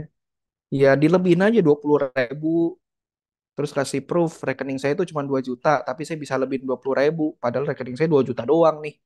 Itu udah cukup. Karena pernah ada kasus begitu teman-teman. Sampai kita diawasin semua dulu pas saya kerja tuh. Ada saya lagi penetration test, lagi melakukan audit lah ke sebuah perusahaan, sebuah bank yang harusnya cukup kalian kenal, BUMN.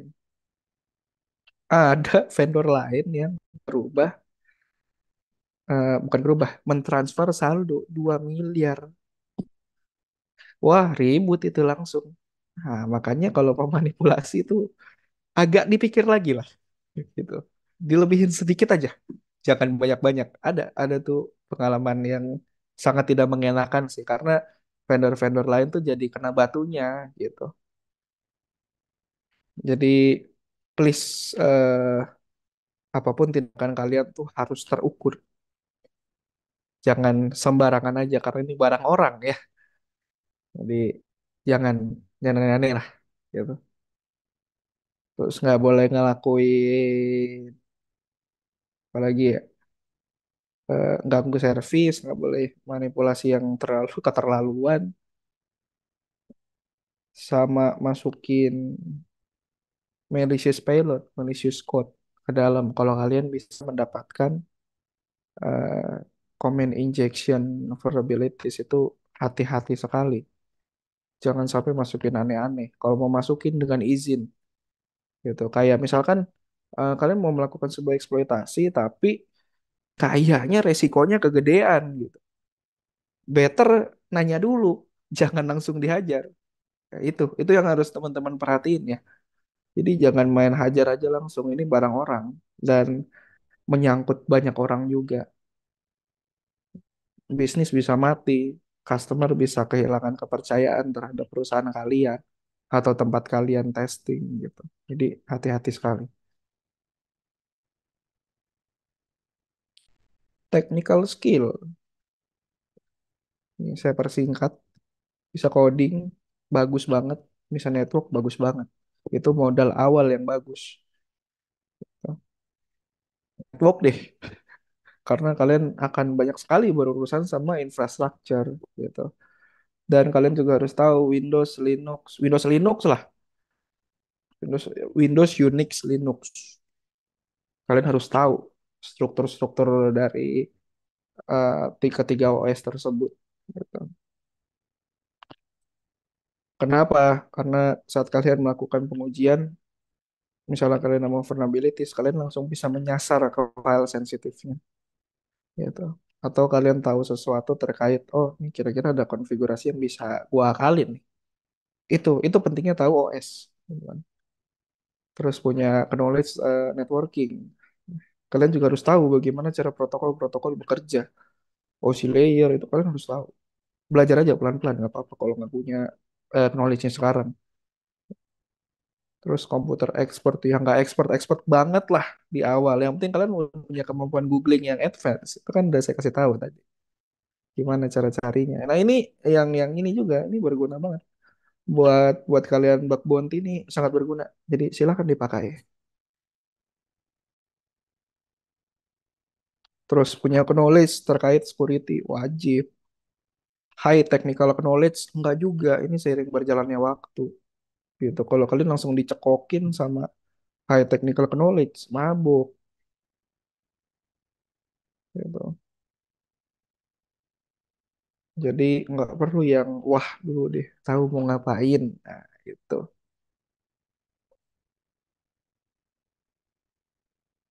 Terus non technical skill.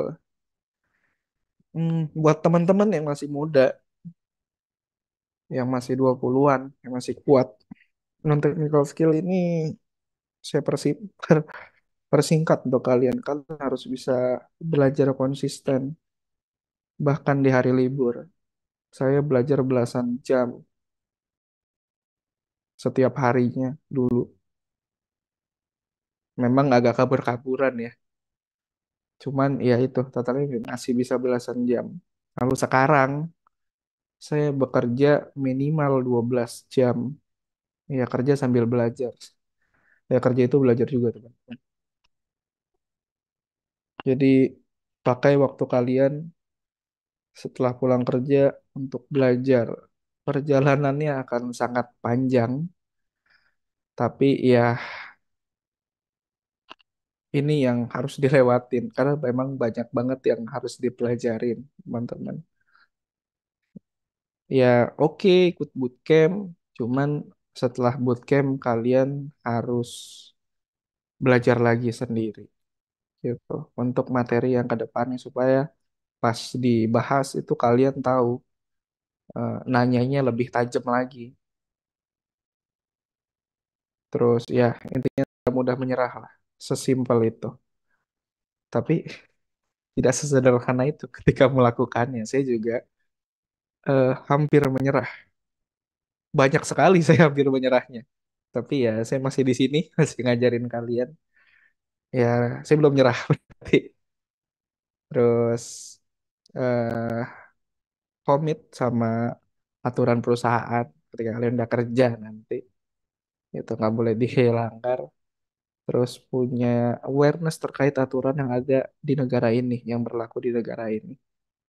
Begitu, teman-teman. Itu non technical skill-nya, keinginan untuk belajar.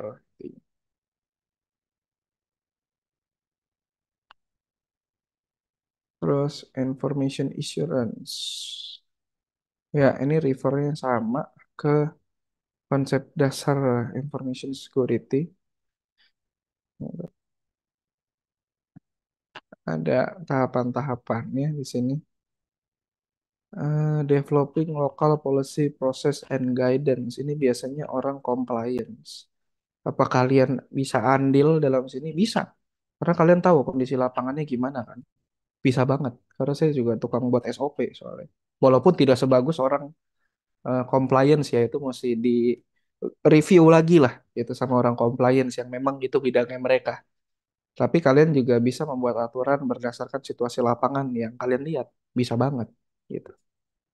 Desain network and user authentication strategies. Ini bisa di approach di threat modeling. Jadi kita bisa nge-assess awal-awal ketika kita ingin membuat sesuatu. Namanya threat modeling. Itu bisa di-assess di situ. Gitu. Kira-kira kalau kita buat topologi seperti ini, butuh taruh security solutionnya di mana aja. Terus eh, gate keluar masuknya tuh di mana. Kira-kira kita harus pasang apa di gate keluar masuknya dan lain-lainnya. Terus identifikasi. kerentanan jaringan dan ancaman, ya ini sudah pasti. Terus identifikasi problem sama resource requirement ini di high level. Kalau problem di low level iyalah, udah langsung kelihatan karena objektifnya jelas. Kalau resource requirement ya mungkin butuh orang yang di mid level lah, nggak usah high level, mid level dengan pengalaman yang ada gitu. Nah itu bisa diidentifikasi. Tapi apakah low level juga bisa? Bisa bisa aja. Cuman yang mid level lebih banyak pengalaman ya kan. Terus creating plans for identified resource requirement.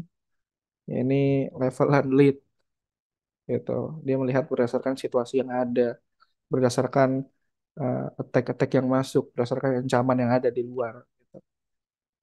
Strategic level yang bisa melakukan ini. Lead lah, mid level, senior engineer bisa, bisa ngelakuin ini. Nah ini baru benar-benar senior engineer. Terus applying appropriate information assurance control, ini orang compliance. Ya kita security juga bisa, cuma ilmunya lebih di compliance. Jadi orang compliance ini bakal adu mekanik sama orang teknikal gitu. Kira-kira apa yang possible dari aturan ini yang bisa kita terapkan. Nah, ini adu mekaniknya panjang sekali biasanya. Ya gitu. Terus performing certification dan accreditation. Certification mungkin buat team member itu juga penting, harus ada roadmap untuk certification team member supaya lebih baik lagi kemampuannya gitu. Terus akreditasi juga untuk perusahaan ya salah satunya apa? ISO. ISO tuh wajib perusahaan yang menyimpan eh, namanya apa ya? Data pribadi dari orang yang bisa mengidentifikasi orang itu harus kena ISO, harus ada standar regulasinya. Semua perusahaan yang menyimpan itu. Itu. Saya lupa istilah singkatannya tuh untuk data pribadi. PII, Personal Identification apa gitu ya. Itulah pokoknya PII, data PII. Terus providing information assurance training ini wajib dilakukan setahun 2 kali. Setahun sekali juga boleh. Jadi kita kasih kasih tahu ada security awareness rutin. Ketika kita masuk company itu harus ada security awareness. Kita nggak boleh ngelakuin apa di company, harus ikutin aturan ini itu dan lain sebagainya. Tapi ada aturan extend lagi eh, buat melakukan security awareness training dan ada ini diatur di ISO. Tolong koreksi saya kalau saya salah. eh ada aturan yang mengharuskan kita dapat training terkait ISO. Jadi harus punya knowledge terkait ISO gitu. Terus harus ada rapat rapat SMKI, Sistem Manajemen Keamanan Informasi. Ya, ini rapat ngebahas terkait apa aja kontrol yang sudah diterapkan untuk kita eh, memenuhi regulasi dari ISO. Itu bukan training, itu fun fact aja teman-teman. Itu harus ada rapat itu setahun sekali.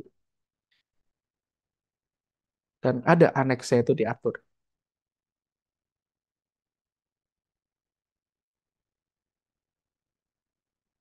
Terus ya ini saya tidak pernah melihat ini di luaran sana. Ini frameworknya si Council basically sama aja. Tapi ya kita coba lihat satu-satu. Adaptive security strategy. Ini adalah adaptive security strategy yang dikasih tahu isi council ya. Pertama, protect, defense, and depth. Saya lebih suka lihat ini. Bentar ya. Jadi defense in depth ini kontrol, kontrol keamanan. Kenapa penting ya? Untuk menghalau attack-attack ya sampai di level-level tertentu. Mana gambarnya? Ntar saya cari yang ada gambar ya. Ntar ya, biar lebih gampang kita.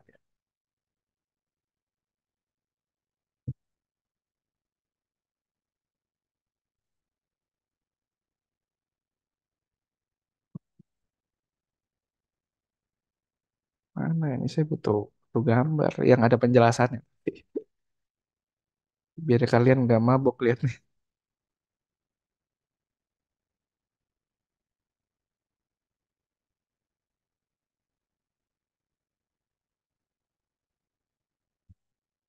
Hmm.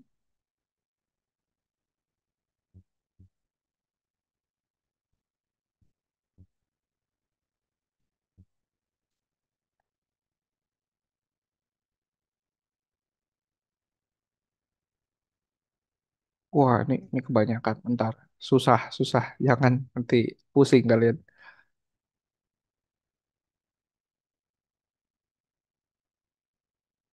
Ah,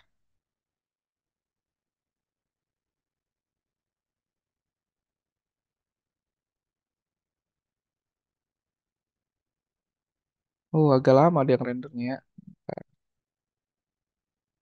Yuh,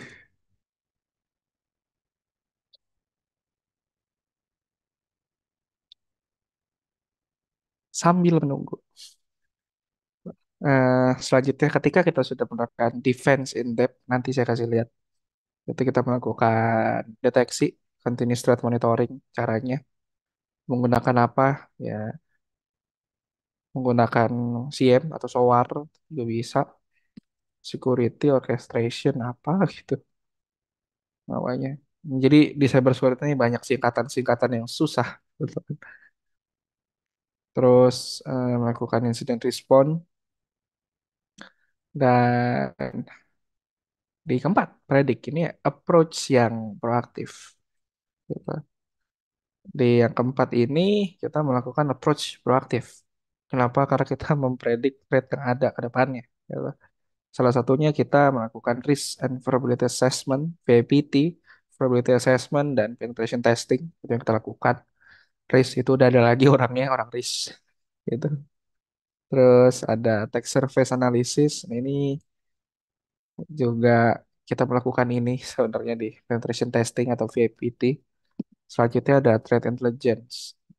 Threat intelligence ini menjadi penting karena ada aturan yang mengatur terkait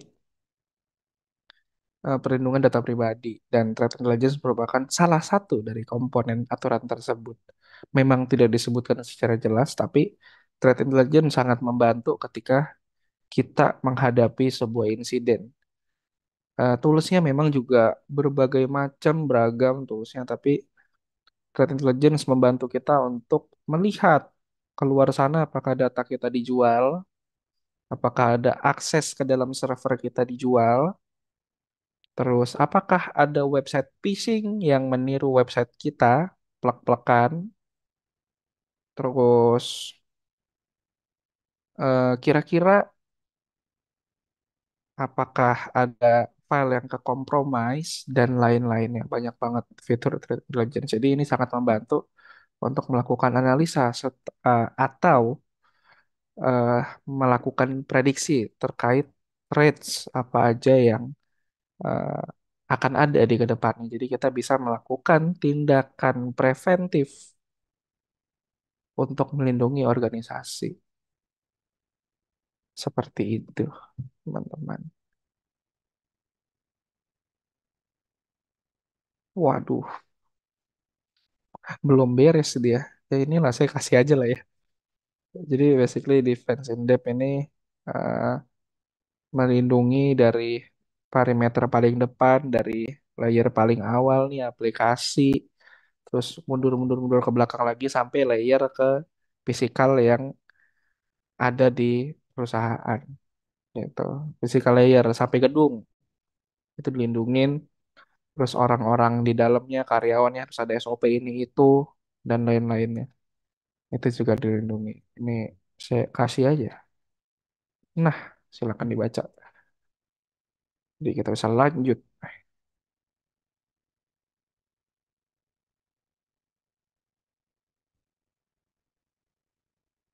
Oh, ini defense in depth. Oke.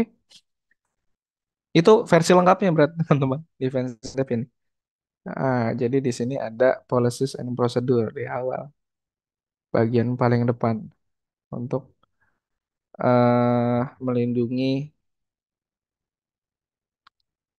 garda terdepannya lah. Maksudnya orang-orang yang layanin lah. Gitu. Itu penting. Orang-orang yang layanin. Terus aturan di aplikasinya dan lain-lainnya itu penting. Terus ini physical layer itu bisa kalian lihat lengkapnya di sini. Internal network, host application, data itu sudah diatur gitu.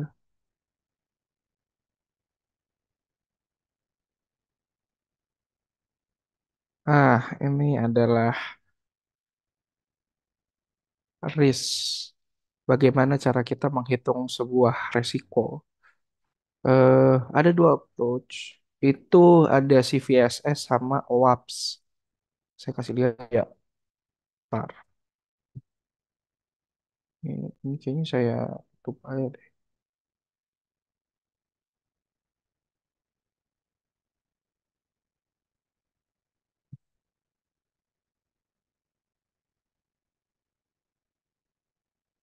Jadi ketika kita bilang ini resikonya tinggi, itu harus ada landasannya.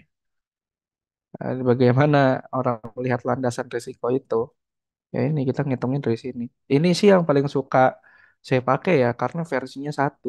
Ini si VSS nih paling banyak dipakai di tools. Saya kurang suka pakai ini karena buset versinya banyak banget. Jadi bingung gitu. Bisa dilihat nih, ini versinya nih. Banyak banget. Tapi apakah ini bagus? Ya bagus. Sama bagusnya kok. Saya cuman lebih suka pakai yang lebih ringkas aja. Jadi cuman satu dan dipakai itu terus. Ya ini ya bagusnya diupdate terus. Dia juga tahu matriks-matriks terbarunya seperti apa sih. Matriks dari resiko bisnis, resiko dampak. Itu bagus, bagus sekali. Dan ini banyak dipakai di tools. Tools kayak Wazoo tuh pakainya begini. Wazoo atau alat monitoring lainnya, siam-siam lainnya. Dia tuh pakainya di antara versi ini. 3.0 apa 3.1 tergantung update patch-nya. Saya nggak tahu apakah udah ada yang pakai 4 ini apa belum. Itu saya belum lihat lagi sih. Karena saya sudah tidak megang teknikal lagi teman-teman. Jadi ya mostly inilah ya 3.1 atau 3.0 yang bisa kalian lihat. Karena dari alert-alert yang masuk, percobaan-percobaan serangan itu langsung dihitung menggunakan si VSS resikonya di log si SIEM tersebut gitu. Terus apa yang menjadikan landasan gitu. Nah, ini kita bisa tahu skill level dari apa yang kita temukan gitu. Misalkan probability SQL injection gitu.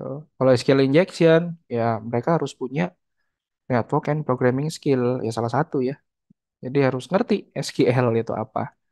Motivasinya ya possible reward atau high reward tergantung dari dampak SQL injection yang ditimbulkan. Saya tulis possible reward lah gitu. Dampaknya nggak gede-gede banget. Terus opportunity ini itu apa sih yang dibutuhkan untuk bisa melakukan SQL injection itu atau mengakses target tersebut. Ya anggaplah ini internet biasa kita kayak buka Tokopedia biasa lah, buka Tokopedia, buka Shopee biasa terus ketemu SQL injection. Berarti nggak butuh akses atau resource yang dibutuhkan dong. Nggak butuh VPN untuk connect sebenarnya ya no access or resource required berarti. Size-nya, size-nya anonymous internet user. Siapa aja bisa. Ease of discovery.